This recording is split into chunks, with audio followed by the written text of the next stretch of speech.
This is an iHeart podcast. Guaranteed human. The springtime thaw is finally here. Flowers are blooming. Days are longer. We're saying yes to more plans and finally getting outside, running, walking, just moving again. It's the perfect time to upgrade your everyday go-tos with Bombas. Take Bombas sport socks. They're super comfortable and designed with sport-specific tech for running, cycling, yoga, hiking, you name it. I use them to run in, and I can tell you they work beautifully. So head over to bombas.com and use code SYSK for 20% off your first purchase. That's BOMBAS.com, code SYSK at checkout. On eBay, every find has a story. Like if you're looking for a vintage band tee, not just a tee, the band tee. You wore it everywhere until your ex-boyfriend stole it. Now you're on eBay, and there it is. Same tee from the same tour. The things you love have a way of finding their way back to you, especially on eBay. Where else can you find that mint trading card you search for everywhere that's out of print? Or your first car, the one you wish you'd never sold? It has to be eBay. Shop eBay for millions of finds, each with a story. eBay. Things people love. Hello, stuff you should know. Come and see us in Orlando or New Orleans, because that's your last chance. Yep. Orlando, we're going to be at the Plaza Live October 9th. New Orleans, we're going to be at the Civic Theater October 10th. Just go to sysklive.com and you will find info and links to buy tickets, and then you can come see us because they won't let you in the door without them. I'm sorry. That's right. And if you want to come see me, I will be in Chicago at Lincoln Hall on September 12th, and I will be in Austin, Texas at the North Door on October 2nd. Ticket links are weirdly hard to find, so just look up End of the World Josh Clark, Austin or Chicago, and you will find what you're looking for. See you guys soon. Welcome to Stuff You Should Know, a production of iHeartRadio's How Stuff Works.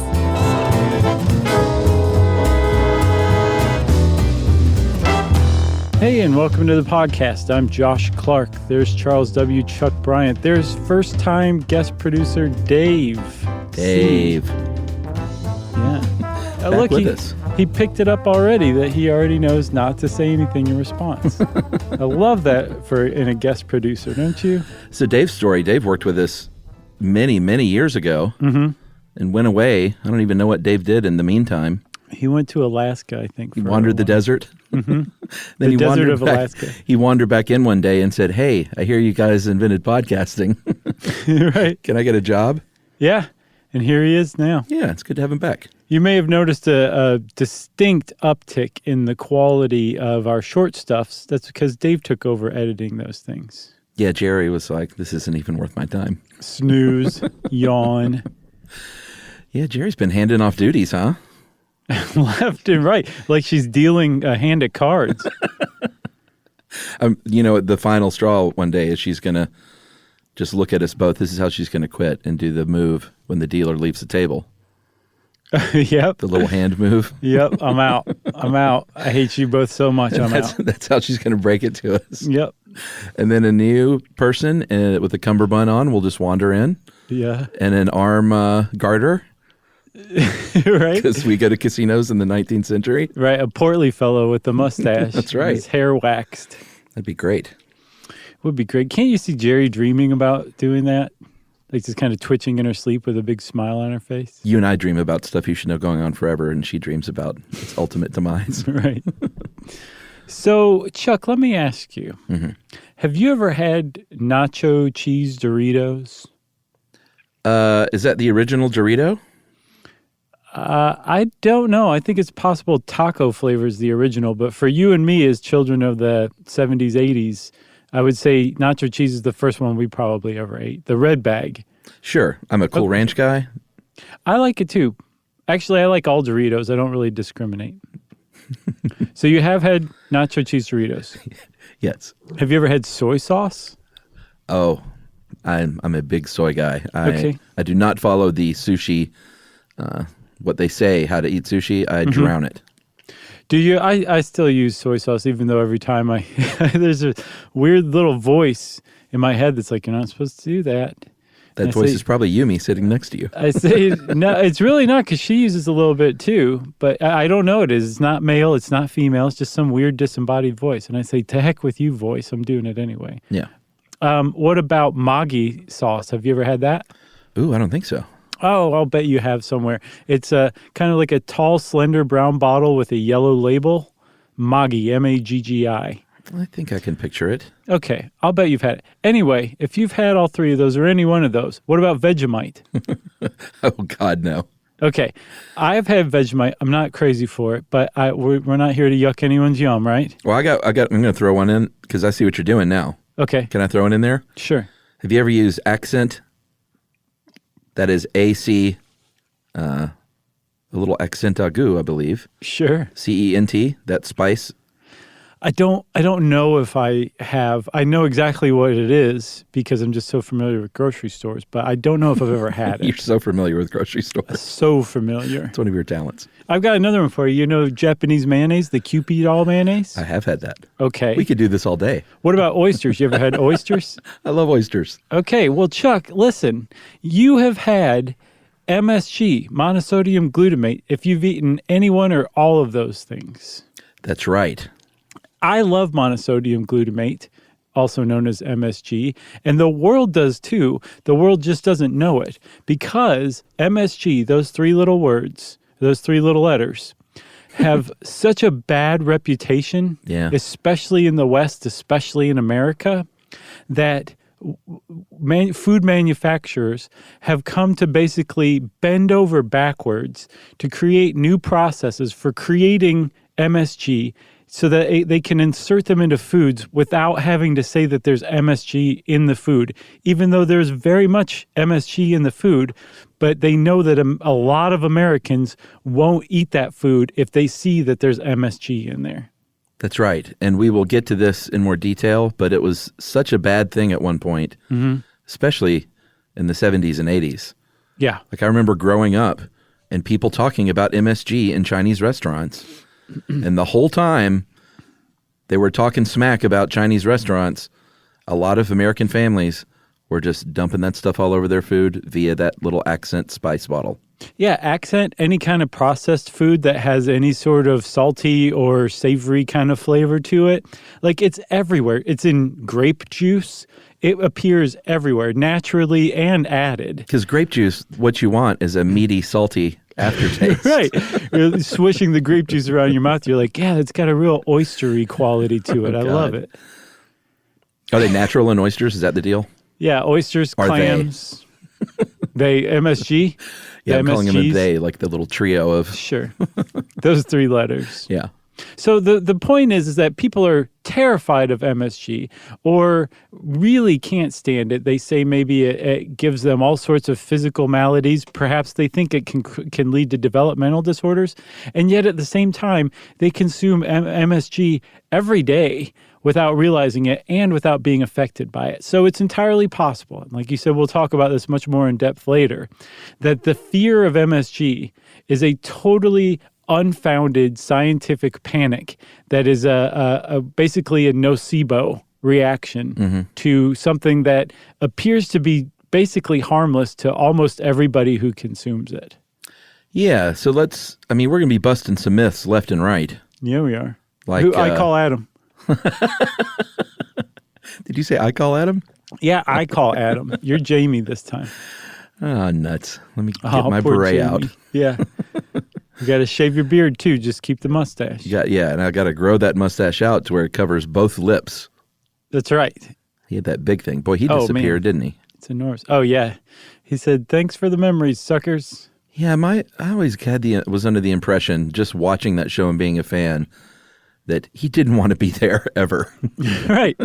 I think he liked the science of it. He wasn't into the TV part of it. I think so. I think his last day on set, he was probably pretty stoked to get out of there. Right. He was like Jerry at the end of Stuff You Should Know when it comes. Yeah, except he had millions of dollars tucked into his arm garter.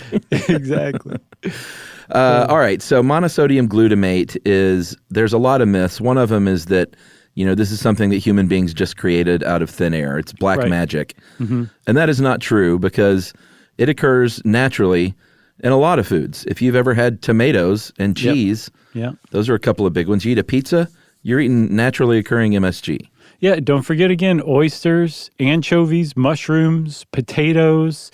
If you like Asian food, kelp, seaweed, Sure. all that stuff contains natural MSG or some form of glutamates. Yeah, and such that the FDA, like if you get a can of tomato sauce, if you haven't added MSG otherwise, Right. you don't have to put that on the label because it's in the tomato. Right. But apparently in the United States, you also can't put something like no added MSG or no MSG on the label because it's been proven as misleading. So you Sure. just don't mention MSG at all, even though there is MSG in that tomato sauce. But like you said, if the manufacturer says these tomatoes have a decent amount of MSG, but we really want to pep it up a little bit with some added MSG, then they definitely have to put that MSG is in there. That's right. So if you want to talk chemistry very briefly, which is always the best way to talk about chemistry, it is monosodium glutamate, is glutamic or glutamic acid. What do you say? Glutamic. Glutamic? Yeah. And a little ion of sodium, just boop, right there on top. Right. And so that's it. That's monosodium glutamate. And so the difference between glutamic acid, which is an amino acid that our bodies produce, we're able to synthesize it by breaking down proteins. It's actually a glutamic acid and any kind of mineral ion bonded together is a glutamate. So if glutamic acid is bonded with an ion of sodium, it's monosodium glutamate. If it's bonded with an ion of potassium, it's potassium glutamate. So there's like different minerals that it can bond to, but the one we're talking about is monosodium glutamate. And glutamate is extremely important to our bodies. I saw somewhere that 4 pounds of us, a little under 2 kilograms, of any human being walking around is glutamate. That's how much of it we have in our bodies at any given point in time. Yeah, and it actually serves functions too. Glutamic acid is a neurotransmitter. Right. And it's an excitatory neurotransmitter, which that means it stimulates nerve cells to relay the signal. And we'll get to is it good or bad thing, but some people, one of the claims and sort of where some of that is rooted, aside from just propaganda, is that MSG in foods can lead to excessive glutamate in the brain and then excessive stimulation of nerve cells. And for that reason, it's what's called an excitotoxin. Right, like it excites neurons so much that it actually destroys or damages them. So you destroy enough neurons, then you destroy your cognitive function. That's right. And we'll hold the rest of that to the for further myth busting. Yeah. Myth busting. I like the extra mustard you put on it. So as far as how much we're consuming, this is what the FDA says. And this is a quote. An average adult consumes approximately 13 grams of glutamate each day from the protein in food. And then this is just like regular foods. Right. While intake of added MSG is estimated to be around 0.55 grams per day. Right. So average daily intake is about a half a gram a day. Right. And so you can find it, again, everywhere in the body. You also find it in breast milk. Sure. And glutamates are just everywhere. And so even if you wanted to get away from MSG, you're not really getting away from glutamates, and you'd be ill-advised to get away from glutamates to begin with, right? Right. The thing is, and this is where a lot of people say, well, really, MSG is fine. There's no problems with it. A lot of people say that. It's kind of considered a settled science by some, as we'll see. That the body does not distinguish between manufactured MSG and the MSG or other kinds of glutamates that it gets from foods in which this naturally occurs, right? That's right. When your body takes in MSG, it goes, okay, let's separate the sodium ion and send it over here for this use, and then we'll break the glutamate down over here, and we'll use it for this, for neurotransmitting and to build proteins. It doesn't make any distinction, metabolically speaking, between MSG that's manufactured and MSG that you find in like tomatoes. Right. I think part of the problem started in the 60s with the way it was synthesized. Yeah. Anytime something is synthesized through a chemical process that has, toxins and toxic byproducts, I think people are going to freak out, even if the end result is not toxic. Yeah, and it's pretty understandable too, because I mean, some of the stuff we're talking about is very nasty, and you think about it, you're like, wait, that's where MSG comes from, and I'm eating it on my food? Right. I can commiserate with that big time, even though a large part of my brain is like, that's just kind of a fear of science and chemistry. Right. But it's understandable. I mean, like for the first half of the 20th century, there was a process to produce MSG that included propylene and acrylonitrile, which you don't want to eat that, and you don't eat it. It's just these were used as precursors to create MSG. That's the process for a while. But you can understand how it would get a bad rep just from that alone. Yeah, but now it's produced by fermentation. Mm-hmm. Basically, they take certain kinds of bacteria and yeast, and they grow that in a broth. They basically use starches, various sugars, carbohydrates, and then the bacteria ferments that sugar. Yeah. And they produce the glutamate. Then they combine it with the sodium, and it looks sort of like salt. It's a white crystalline substance. It doesn't really have much of an odor. Mm-hmm. And you could just sprinkle it on top of your chocolate ice cream if you wanted. You could. I think it actually does in certain amounts bring out sweet. I don't think it does anything to sour or bitter, but it can enhance sweetness and enhance saltiness. It does have its own flavor, which we'll see, but it's also known as a flavor enhancer too. Right, like that accent. Right, exactly. Accent. Why aren't they sponsoring this episode? I don't know. They really should. Either that or they're like, leave us out of this. We don't want to get this kind of rap. They're like, we were under the radar for a large portion of the 20th century. Right, exactly. Until you guys came along. Should we take a break?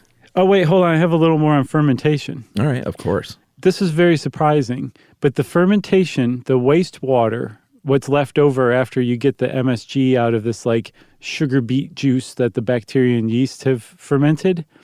I read a study from the Chinese National Academy of Science, I believe, Chinese Academy of Science. They called MSG wastewater one of the most intractable forms of wastewater we produce. Ew. Yeah, because all of that yeast and some of the ammonium that's produced as a byproduct of it, it consumes a lot of oxygen. So it kills off other stuff in like water. So you can't just dump this wastewater into other water because it'll create like a dead zone wherever it hits. That doesn't bode well for people that, are scared of it. No, it doesn't. There's a lot of stuff about MSG where if you look at it, you're like, yeah, I really understand. It's really coincidental that this is actually harmless, but there's all this like circumstantial peripheral stuff that seems to support. The wastewater will scorch the earth. Basically, yeah. But enjoy your accent, chump. Poor accent. I know. All right, now I'm okay with taking a break. All right, we'll come back and talk a little bit of a refresher, perhaps, on umami right after this.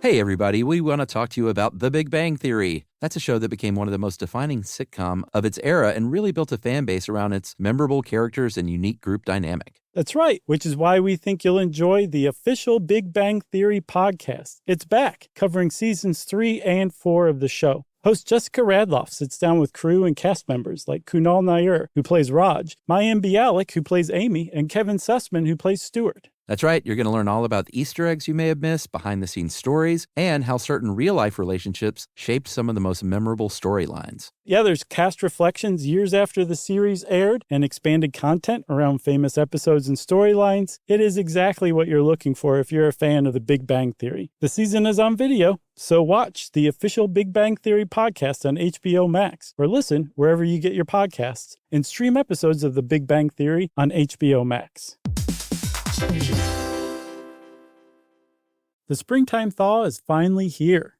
Flowers are blooming, days are longer. We're saying yes to more plans and finally getting outside, running, walking, just moving again. It's the perfect time to upgrade your everyday go-tos with Bombas. Take Bombas sport socks. They're super comfortable and designed with sport-specific tech for running, cycling, yoga, hiking, you name it. I use them to run in, and I can tell you they work beautifully. So head over to bombas.com and use code SYSK for 20% off your first purchase. That's BOMBAS.com, code SYSK at checkout.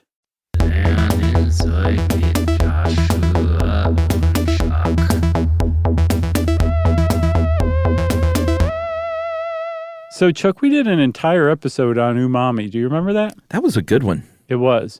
We also talked about it in our episode on taste and how it works. Sure. But we should kind of go over the broad strokes of it again, I think. Yeah, I mean, up until the early 1900s, humans were sort of, since 400 BCE when bitter was added by a philosopher of all people named Democritus. Is there Democritus.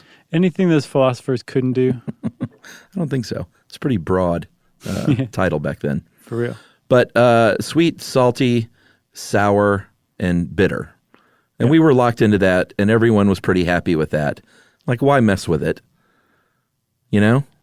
I don't know. They're still messing with it today. I've seen like 6, 7 other candidates for a 6th taste. I'm sure that will be happening at some point in the near future, don't you think? Yeah, and I think we settled last time on carbon dioxide is going to be the 6th taste. Really? Really? Mm-hmm. Wow. That's sad. No, it's a good one. It does some magic to your tongue. I guess it does, doesn't it? Mm-hmm. All right. Well, we'll see. So here's a gentleman that comes along in 1909, and his name is Kikune Akita. Is that right? Not bad. What did I get wrong? There's like an extra little half syllable in there. Kikuneya. Oh, okay. Well, I should just leave the Japanese pronunciations to you. I think you basically nailed. I should have just kept my mouth shut because it was so close that I've got Europe locked down. Here you go. How selfish can I be? Right, exactly. do Kikunaya Akeda in an Italian accent. I don't think I can. Yes, you can. My brain just broke. So he was a professor of chemistry at Tokyo Imperial University, and he was eating some dashi, which is made from seaweed, a kelp called kombu. And he was like, man, this tastes meaty, but there's no meat in it. And it's super rich, and there's something going on in here that I can't quite pinpoint. And I think I might be onto something. He said, where's the beef? He might have. He totally did. So this is not like the first time anyone ever realized, like, yeah, there's such a thing as a meaty taste or whatever. But because we have been so locked into the idea that there's only 4 tastes. I mean, I remember going to elementary school and being taught that too. Sure. In the 80s, basically, just lied to over and over again. Yeah. No one said umami to me until like 7 years ago. Basically, yeah. But Ikeda had figured this out way back in 1908. He said, no, this is not just some flavor. This is a taste sensation that is not one of the other 4. It's its own thing. And even more than that, I've been doing some pretty neat experiments on kombu and dashi, and I've actually isolated what's giving this thing its meaty taste. And by the way, I'm going to call meaty taste umami, which means delicious or yummy. Yeah. And it's called monosodium glutamate. That's right. And this was not, we knew about glutamic acid. Which way do you say? Do you prefer glutamic? I mean, my mouth wants to say glutamic, but my heart wants to say glutamic. I gotcha. So I'm torn between 2 lovers. You are. Just call it G acid. Yeah, G acid. We knew about this stuff already. There was a German chemist named Karl Heinrich Ritthausen. Beautiful. And he discovered this in 1866. So that brings us to another myth we can bust here, is that gluten, like, because it's monosodium glutamate, people that have gluten intolerance think that it's made with wheat gluten and that they can't eat it. And that's not true at all. No, had you heard that before? I've heard, I think anything with the letters GLU in any food, I think people that have gluten sensitivity are wary of. Right. Well, what's interesting about this, I hadn't heard that, but this makes total sense. The reason that it's even called glutamic acid is because Rittenhausen used wheat gluten to, he hydrolyzed it, basically broke it down like the acids in your stomach break down food. Right. To isolate glutamic acid. Since he used wheat gluten, he just kind of named the acid after what he used as the precursor, which was wheat gluten. But it has no gluten in it, has nothing to do with gluten. You can get MSG any number of ways that don't involve wheat. Did I ever tell you about the restaurant in Paris, the gluten-free place Emily and I went to? No. You know what the name of it was? What? No glue. Nice. I'm serious. That's pretty great. That's great. Yeah, right in the middle of Paris. And it was actually really good. I had a very, very delicious hamburger there. I can imagine, man. French cooking is mwah. Yeah, even without gluten. And speaking of French cooking, there is a guy who was using savory. That's what people in the West called it. Even after Ikeda came along and said, no, this is umami, it's its own thing. The Western chefs were well aware of this idea of savory. They just hadn't said this is a fifth taste that humans are capable of tasting. And Auguste Escoffier, who I had heard the name of before, but I didn't realize, he's the guy who basically founded French classical cuisine as we understand it today. Oh, really? Yeah, it was this guy. He invented the sauce? No, he invented French cooking. That was a joke. French cooking is all about the sauces. It is about the sauce. So yes, I'm sure he had a lot to do with the sauce. But I was reading an article on him in Britannica, and it was written by Nathan Myhrvold, who was the first CTO of Microsoft. But it was about this French cook from the 19th century. Yeah, he was big into animal stocks, and he used veal stock and kitten stock. Right. And puppy stock. Sure. Puppy and all sorts of baby delicious. animal stocks. Right. And he knew about it. We just didn't call it umami until it was so named. No, and also one other thing about Escoffier, he also used something called Maggi sauce, which had been invented several years before by Julius Maggi, who was a Swiss miller, who came up with the sauce. And Escoffier was like, "This is the bomb," I think was the quote that he said. So people were aware of savory, so much so that they were creating sauces that really isolated the umami flavor. It just, again, was Ikeda who came along and said, let's apply some science here. I give you, ladies and gentlemen, the fifth taste. That's right. And it does taste, there's a writer named Carla Lali Musique.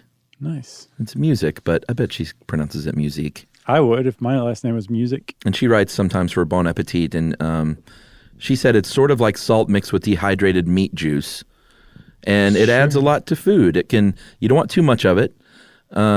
You can sprinkle it on your food, but you don't really want you can buy pure MSG, but it's not the kind of thing that people generally do. Like at home, is buy a big tub of MSG, right, and sprinkle it on stuff. It's usually mixed with other spices, like accent. Accent. It can be mixed with other seasonings, salt. It gets mixed with most often. And the reason that you want to pre-mix it is because, one, it's just easier to use, but there's certain proportions you want to use. It doesn't take much MSG to bring out the flavor and salt, or for MSG to kind of even stand on its own and lend that umami flavor to whatever you're doing. So you don't want to use too much. So you'd have to be pretty proficient in, using MSG to just use straight up MSG. Right. Which is why it's usually pre-mixed to begin with. Yeah, so Ikeda, for his, he was a smart guy. So he wasn't just satisfied with discovering this and sort of sitting back and said, one day on Wikipedia, I will be featured. He said, I'm going to make some money off of this. He got a business partner named, you should say all Japanese names. Okay. Saburo Suzuki Jr. Yeah, so you do it with the right flair. I've been exposed to it so much. I kind of, yeah. I like it. I sound like an American, and you sound like you're trying to fit in. Thank you. Thank you. So this guy was already a part of the chemical industry, and so it was a pretty natural relationship. They founded a company called Ajinomoto. The Essence of Taste, and their mascot was and is... Well, that's just... Okay, the Aji Panda. I could have said that. But you could have said that. But they are still around today, and a couple of years ago, they had about $10 billion worth of sales of MSG. They're the largest producer, and they are literally pumping this stuff out on a year-to-year basis. Yeah, funny enough, I don't have a bottle of Accent in my pantry, but I do have a bottle of Ajinomoto. Oh, yeah? Yeah, some listeners going to write and be like, why do you hate America? I bet accent is not even made in America. I wonder. Sometimes they do kind of slip it by, like it's just been around for so long, everybody thinks like, well, that's of course it's America. Yeah, who knows? Like they chant USA when they grab the bottle and sprinkle it on their food. So we should talk a little bit about the science of whether or not MSG, is it all in people's head? Is it real? I'm really glad you asked that, Chuck. I don't know. Well, I mean, here's the deal. The FDA says, I remember, did we do one on the FDA? Yes. Does the FDA protect Americans? That's right, because that's where I remember this phrase, generally recognized as safe, GRAS. I think that also came up in our dietary supplements episode too. Yeah, it's funny that a phrase meaning something is safe does not make one feel any better. Right, generally. Generally recognized as safe. It does not mean 100% safe. And it doesn't mean 100% safe because even though it's fairly settled science, they can't say like absolutely no way in any case is MSG ever harmful at all to anyone in any amount. Yeah, but I mean, you can say that about basically anything. And I'm not trying to create a straw man argument. No, I'm with you. You can say that about water. There was a woman who drank too much water and died of water toxicity. You can die from too much salt. And remember, it doesn't take much MSG as compared to salt to be added to food to really, bring out the flavor or whatever. So there's like a lot of, you can basically, there's nothing you could say, this is never going to harm you no matter how much you eat. And I think that's kind of why they're saying generally recognized as safe. I think the other aspect of it, though, is that a lot of people do want to say, no, this is just, it's settled. I've seen that all over the place while we were researching. This is settled science. I read about a woman who wrote a book exploring whether or not, some food additives were safe. And she didn't even bother to include MSG in the book because she considered it so settled. But there is definitely a contingency of people out there, including not just like worried parents or Facebook dwellers, like actual scientists in like the industry of food sciences who are saying, no, actually there may be a small group of people out there who experience these symptoms that we now call MSG symptom complex, but what used to be called Chinese restaurant syndrome. But that overall, like, it's not going to developmentally harm your kid or it's not going to blow your brain up because it's an excitotoxin or anything like that.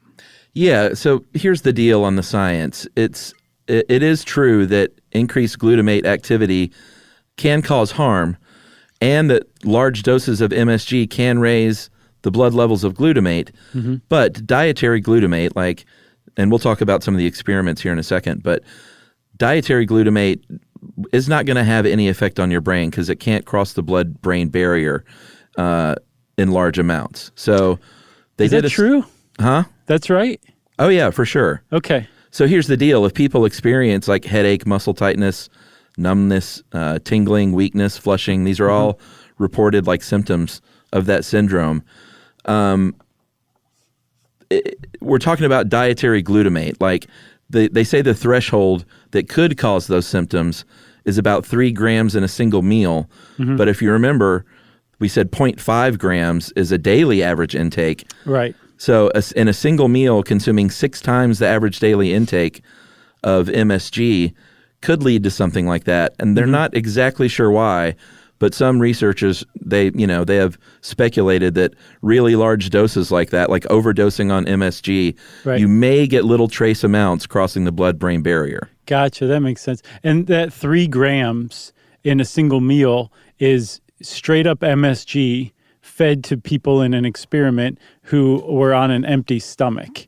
So like there's basically no situation where you're going to accidentally poison yourself with MSG so that you would actually get that MSG symptom complex. Right. And in the early 70s, when this stuff started really becoming like, the devil's spice, they were literally injecting baby monkeys and mice with straight MSG. And humans. And they didn't like it very much. No. Because they were injecting large amounts of MSG into infant animals. Right. So I read that there are pharmacological effects from injecting MSG. Like that's basically not up for debate. And I was like, well, sure, if you inject sugar or even if you inject salt or something like that, you'd be, same problems.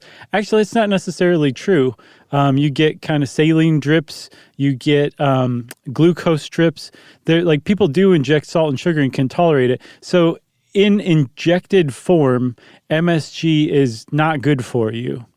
But no one injects MSG. And the fact that we metabolize MSG by eating it, and that's how we actually intake MSG in small amounts through food, which our guts then metabolize and turn into glutamate and sodium, that it should not be harmful for you.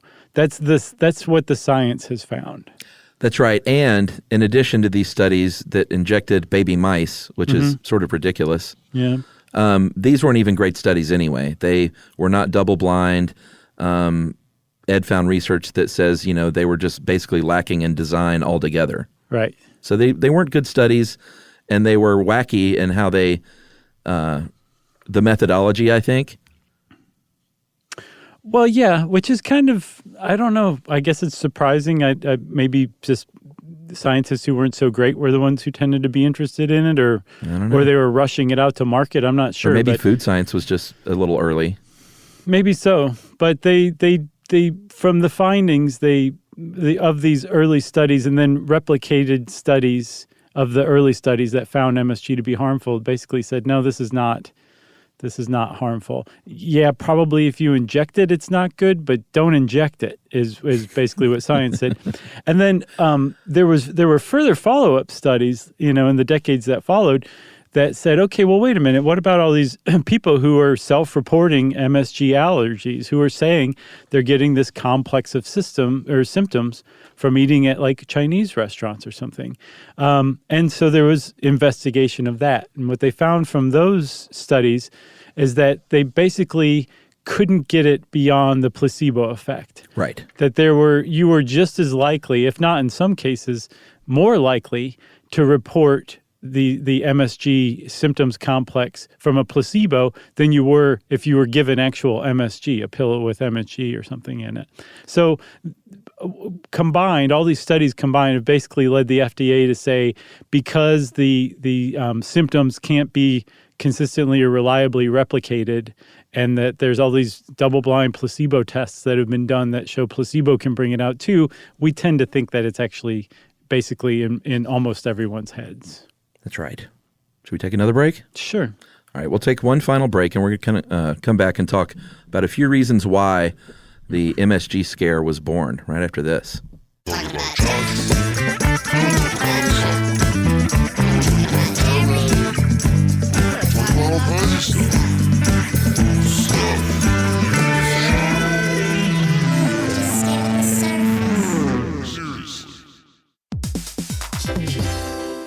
Hey, everybody, we want to talk to you about The Big Bang Theory. That's a show that became one of the most defining sitcom of its era and really built a fan base around its memorable characters and unique group dynamic. That's right, which is why we think you'll enjoy the official Big Bang Theory podcast. It's back, covering seasons 3 and 4 of the show. Host Jessica Radloff sits down with crew and cast members like Kunal Nair, who plays Raj, Mayim Bialik, who plays Amy, and Kevin Sussman, who plays Stuart. That's right. You're going to learn all about the Easter eggs you may have missed, behind-the-scenes stories, and how certain real-life relationships shaped some of the most memorable storylines. Yeah, there's cast reflections years after the series aired and expanded content around famous episodes and storylines. It is exactly what you're looking for if you're a fan of the Big Bang Theory. The season is on video, so watch the official Big Bang Theory podcast on HBO Max, or listen wherever you get your podcasts, and stream episodes of the Big Bang Theory on HBO Max.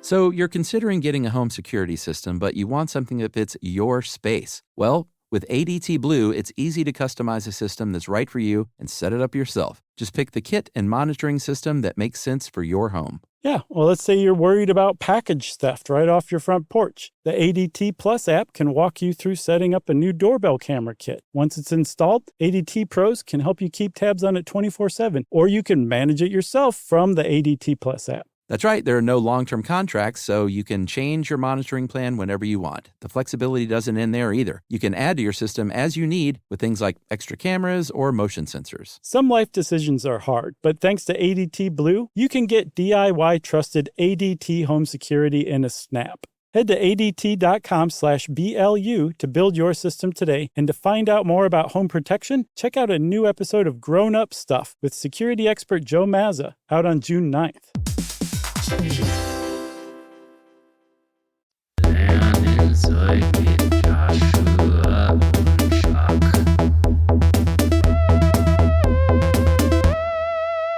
So Chuck, just despite the fact that like there's all this science out there that some people are like, this is settled science, like that is not a phrase that even really has any basis in reality. But that's what they're kind of the point with people who say it's settled science. They're saying like this is as close as science comes. Like stop being afraid of MSG. There's still plenty of people who don't eat MSG, who avoid it. Yeah.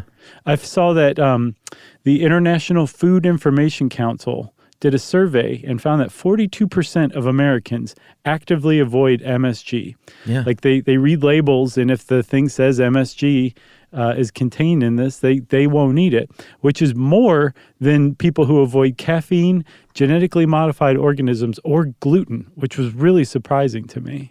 And when was that? That was, oh man, you're killing me. It wasn't very long ago. How about that? Well, it's been since the gluten scare has happened. Yes. Okay. Yeah, I would guess so. So I would say within the last 10 years that poll was done. But so there are people who are like, I don't trust you. I don't trust the FDA. I don't like the word that says generally. It scares me that sometimes MSG is used as a preservative and stabilizer in vaccines. I don't like those two being associated with one another. Other people say, and I saw this, but I couldn't see it. I saw the same mention basically around the internet, and I couldn't find any source material, so take this with a grain of salt, as it were. But that MSG, the fermentation of MSG produces arsenic and lead. Yeah, I saw that too. So people aren't real excited about that kind of thing. And then there's that whole other subsection of people who are like, it's an excitotoxin, and if you eat too much of this, your brain's going to blow up. It's basically like a genuine flavor blast is what they're saying. Yeah. So there are a lot of people who are afraid of MSG. But the question is, is it because MSG really is harmful, or is it because it's, just a fear of science and a distrust of the people who are supposedly looking out for our well-being? Well, and a holdover from the 1970s and 80s. Right. When it was, it was all over the place as something terrible, to the extent where restaurants and hotels, and a lot of them still do have these signs that say no MSG, like it's safe to eat here. Right. There was a book written by a man named Russell Blaylock called Excitotoxins, the Taste That Kills. And there were rumors, that Chinese restaurants put it in their food because you get filled up faster and you won't eat as much off the buffet. Oh, yeah? Oh, you don't remember hearing that? No. Yeah, that was a big one. Is it like fills you up or makes you feel full, so you're going to get away with 13 cents less food? Right. I've actually seen that there is an idea that MSG does affect you in that way. It makes you feel fuller. But from what I'm seeing, science is bearing out the opposite, that they think that people who eat MSG tend to be heavier than people who don't use MSG. Yeah. Because it may suppress leptin, which is a hormone that tells us that we're full, so we stop eating. So the idea is the more MSG you eat, the less you're going to feel full, or you're just not going to feel full and you're going to keep eating more, which is a problem because from what I'm seeing, the whole like anti-sodium thing that's kind of going on among health crusaders. Sure. Well, in very much the same way that corn syrup was allowed to replace fats in that whole fat-free trend, MSG is being added in increasing amounts to this low sodium or even salt-free stuff because it brings out the flavor in salt. So if you add more MSG, you can use less salt. And on the package, you can say lower sodium. Right. You don't say anything about the MSG, but you can sell this thing as lower sodium or whatever. So people who are worried about their heart or worried about their salt intake will buy that, not knowing that they're eating actually more MSG than they would be. And that may actually cause them to overeat if indeed MSG is linked to obesity. And the jury's still out on that one as well. Yes, very much inconclusive at this point. Yes. So a lot of this is where the story gets kind of interesting, I think, as far as the hysteria around MSG. And there was a letter written to the New England Journal of Medicine in 1968 from Dr. Ho Man Kwok, Kwok. And he was a senior research investigator at a place called the National Biomedical Research Foundation. He immigrated from China, and he said, you know what? After I eat at Chinese restaurants here in the United States, Chinese American food, I feel malaise. I feel some of these symptoms that people always list out, these adverse reactions. And I think, I'm speculating here, that it's because they're using a lot of MSG over here. Right, which I think the implication was they don't really use MSG in China because they're better chefs. Like good chefs kind of look down their nose at using MSG because it's a cheat. You can bring MSG out, you can bring glutamates out in food through like patient slow and low cooking techniques, or you can just take a shortcut and put a little MSG on it, and you're going to get to basically the same place, right? That's right. So in one way, you almost have the idea that he was saying like Chinese food in China is superior to Chinese food in America, but he was saying, which I'm sure is true, probably, but he was saying like I actually feel physically unwell after I eat in Chinese restaurants in America. Yeah, exactly. Which is a big difference than Chinese food in China is better than Chinese food in America. Right, and this was not, a letter to the editor. This was published in the New England Journal of Medicine. Right, by a doctor. Yeah, so it was a big deal. Right. And here's what happened after that. This letter, it was sort of a domino effect. And even though he was a Chinese American and he had probably the best of intentions, it gets picked up. And then all of a sudden there are white people in America writing racist articles with broken English headlines, very much making a caricature out of Chinese people, Chinese food, Chinese immigrants, Chinese chefs. And it devolved into jokes. And this is the era that we grew up in the 70s and 80s where we remember this stuff. Sure. In very short order, Dr. Kwok didn't coin this, but some of the letters, the follow-up letters in response that the New England Journal of Medicine started to print, coined this term Chinese restaurant syndrome. That's right. Where basically if you ate at a Chinese restaurant in America, because of the copious amounts of MSG that was used, you could feel weak, lightheaded. Your neck and face could feel tight or flushed or both. You might feel woozy. You might have heart palpitations, any number of things. Headaches, allergies might get set off. Your asthma might get set off. And all of these things combined came to be called Chinese restaurant syndrome. And here's the thing. You said it. Dr. Kwok's letter was a letter. It wasn't a study. He didn't say, hey, here's a study. Let's peer review it. Right. It was a letter that got some response, pretty much tongue-in-cheek joking responses in the New England Journal of Medicine. And the non-medical media saw this and said, oh, let's start reporting on this, and started reporting on it as if it were scientific fact that MSG caused these symptoms and that you would get this from eating at Chinese restaurants.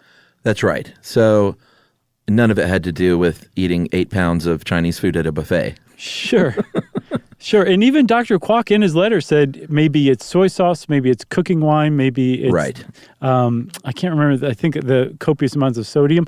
And people even still today say, hey, maybe Chinese food does do something to you, but is it possible it's one of the spices or herbs or plants that's used extensively in Chinese cuisine? Who knows? Yeah. And it can be salty food, especially when you're dumping soy sauce on top of already salty food. Sure.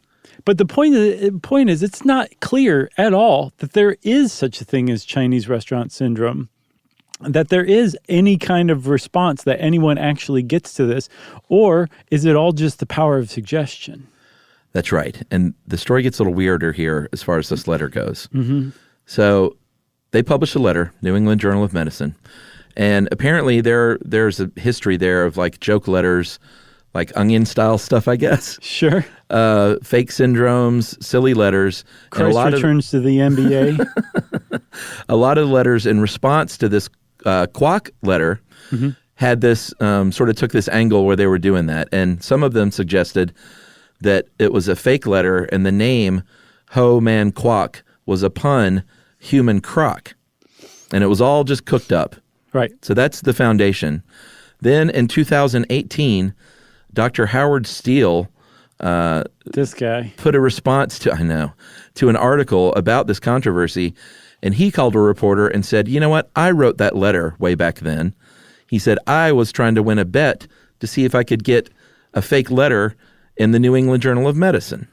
So that became the story for a while, that this one letter that had kicked off this potentially totally unfounded fear of MSG in Chinese food restaurants was not only like baseless, but it had been written as a prank by a white doctor who made up a funny sounding Chinese name, and that he had basically pranked everyone in America for the last several decades. Right. That's how it stood for a little while. But it turns out that even that wasn't correct. And we have our friends over at This American Life, our friends/rivals over at This American Life, to thank for exposing this Howard Steele dude, because they dug in a little further. Yeah, who are you going to turn to? The Podfather. Yeah. Mr. Glass, Dr. Ira Glass. The Podfather. I thought that was Marin. No, I always called Ira Glass the Podfather. Really? Yeah. I always thought you were referring to Marin every No. time. That makes a lot more sense than Marin's not the Podfather. Isn't Adam Curry the Podfather? Well, I think technically, probably. Is that an urban legend? That he was the first podcaster? Yeah. I don't know. That's got to be true, right? I don't know. It sounds great. So yes, of course it has to be true. I mean, Jesse Thorne was around before Marin. Sure. Well, we were around before Marin. Were we? Barely? Mm-hmm. Just barely. He'll never live it down. So in this was this year, in 2019, as we record this, This American Life poked around like they like to do.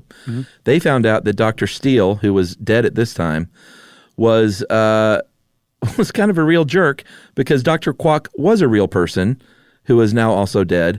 And his children are not too happy about all this. They confirmed, like, no, my dad was Dr. Kwok. That is his real name. Yeah, it's not a joke name. No, he wrote this letter. He did work. There is a place called the National Biomedical Research Foundation, because I guess Steele said that wasn't even a real thing, right? He said he made up the whole thing. All of it. Yes. And this daughter was sort of exasperated and was like, no, that was my dad. He worked there.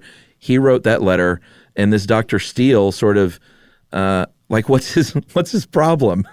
Basically, his daughter explains on This American Life that her dad was the kind of guy who would just play a prank like this, and when he was finally found out, would just refuse to apologize because you should have had your head on straight better and shouldn't have fallen for it. Yeah. He was that kind of guy. And on the one hand, I mean, he was an important physician. He apparently invented some orthopedic surgical techniques that are still used today.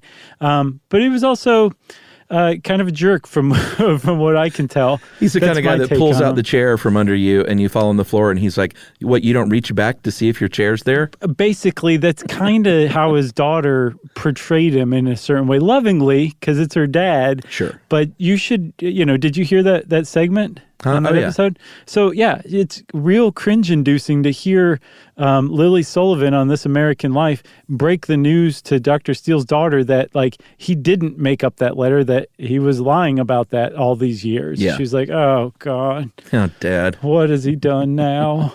So the the upshot of all of this is that there was, Steele really confounds everything. But if you take Steele out of the equation, what you're left with is a Chinese-American doctor, I think a pediatrician, who wrote a letter back in 1968, from what I can tell, very earnestly and with good intentions, saying, hey, don't you think this is weird? What is this kind of thing? Here's what happens to me when I eat Chinese food in America. Here's what I think it is. That just set off this uncritical and kind of pretty racist examination of it that the whole country just kind of took on as fact for decades. That's right. And your beloved accent, Chuck, Yeah. how does that play into this? Well, I mean, I don't use it.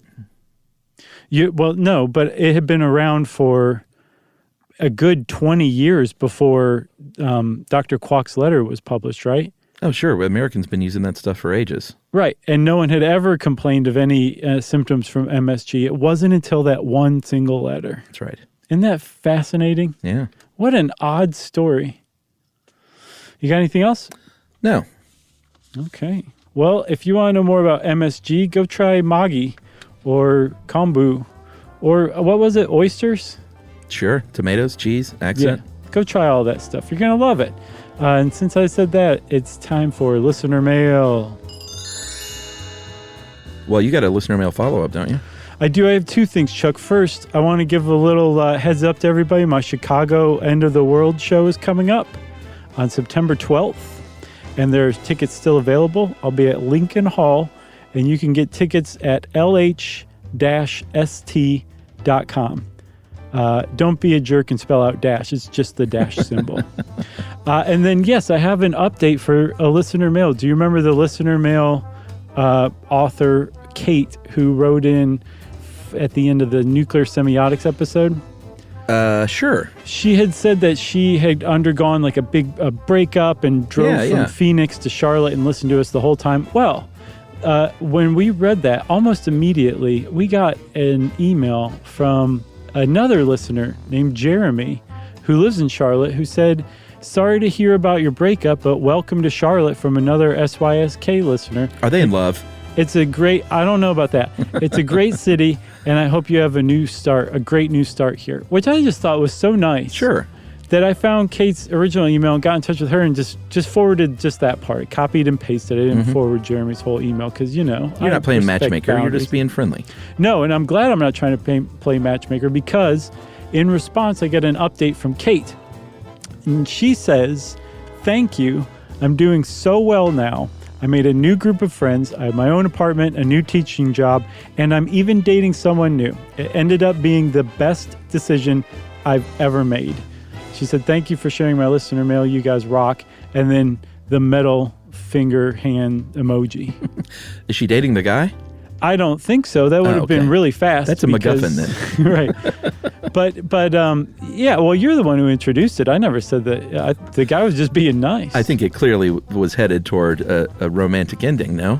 Oh, sorry. I didn't realize. I've seen too many movies, I guess. I think you have too. You're like, come on, you got mail. All right, well, I'm glad everyone's happy. It doesn't have to end like a Meg Ryan movie. No, it doesn't. But it sounds like it came pretty close, actually. All right, I love it. So way to go, Kate, in making a bold decision that paid off. So, now listener mail. Uh-huh. Or should we? Or does that count? Should we just end? I don't know, man. It's up to you. How good's the listener mail you have? That's pretty good. Let's go ahead and read it. Okay. This is from Veronica. She said, "Hey guys, beyond the content of your show that I love, I hold a special place in my heart for the community your show has fostered that I experienced at your Chicago show this summer, which was just a few weeks ago. Yeah. I attended that show during, and by the way, she started listening to this show when she was in the 6th grade. No. And now she's like a working adult. No. That's cool. Yes, it's the best. I attended the show in a very particularly difficult week. My childhood dog of 17 years had passed away that day. No. I had just moved across the country for a job with a lot of new responsibilities and challenges, and I was trying to establish some new routines in a big city where I knew no one. I was sitting in the third to last row of that theater with anxiety heavy in my heart, and then seeing both of you guys for the first time and hearing your voices made me feel like everything was going to be okay. No. It's hard to put into words how tangible the happiness in that theater was. And people, if you don't go to these live shows, there's tangible happiness. There is. You know? Yeah, we have not paid this listener to say this or give this testimonial. Yeah, come for stuff you should know. Stay for the tangible happiness. Right. You can squish it through your fingers like jelly. She said, "I've never been to any sort of event with such a joyful crowd." This is amazing. And she capitalized joyful. At the end of the show, Chuck talked about his late dog, Buckley. Remember the last question of the night was this cute little girl who said, which dog who was dead do you miss the most? She said it nicer than that. Mm-hmm. But I said Buckley. And she said that brought me to tears in the theater, not only because this was the same name as my own dearly departed dog. What? Who died that day. This has just descended into like joyful chaos. I know, right? I can barely hang on. Man, she said also it felt like such a weird coincidence of this universe, and I couldn't explain it. Having recently graduated college, I'm starting my first job as a teacher in the fall, and I attribute a large part of my desire to go into education to you guys. Thanks for instilling me a love of learning, pursuing intellectual curiosities, and sharing those curiosities and joys along the way with others. And she shouts out some friends, Caroline VZ in Philadelphia, Joanne L. in Ave Maria, Florida. They are two fellow Stuff You Should Know enthusiasts, and her name is Veronica, newly transplanted to Chicago from California. Well, welcome to Chicago, Veronica. Yeah, I'm sorry to hear about Buckley, but I'm glad that you could help grieve that loss with, 1,400 friends. Joyful friends. That's right. Man, that was amazing. Thanks a lot for that letter, Veronica. That was great.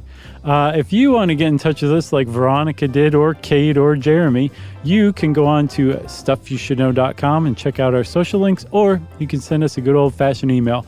Wrap it up, spank that puppy on the bottom, and send it off to stuffpodcast@iheartradio.com.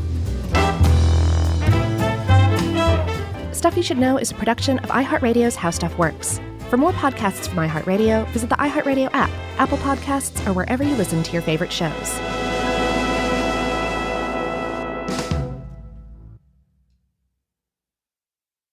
When it comes to small business, people want to talk to people, not bots, not voicemail. Your customers or clients want a real human connection, and that's exactly what they get with Ruby. Ruby is the virtual receptionist company that takes care of your callers when you're unavailable, in the middle of something, or just don't want to pick up. They can answer, screen, and transfer calls, as well as take messages, collect payments, book appointments, and more. All while saving you time and making the people you serve feel special. It's available 24/7, 365 days a year, and is 100% based in the U.S. See how it works at ruby.com, or better yet, give them a call at 844-900-RUBY. The next time you end up with something on your shirt, don't turn to your usual detergent. Check out Tide Evo. Tide Evo represents over 10 years of innovation in product development. It's a revolutionary 100% concentrated waterless laundry tile made of compressed microfiber soap layers rather than liquid or powder. It's not pods, and it's not sheets. It uses 6 layers of detergent fibers to deliver superior cold water cleaning without plastic packaging. It's mess-free, lightweight, and dissolves quickly. Try new Tide Evo. Real laundry magic. This is an iHeart podcast. Guaranteed human.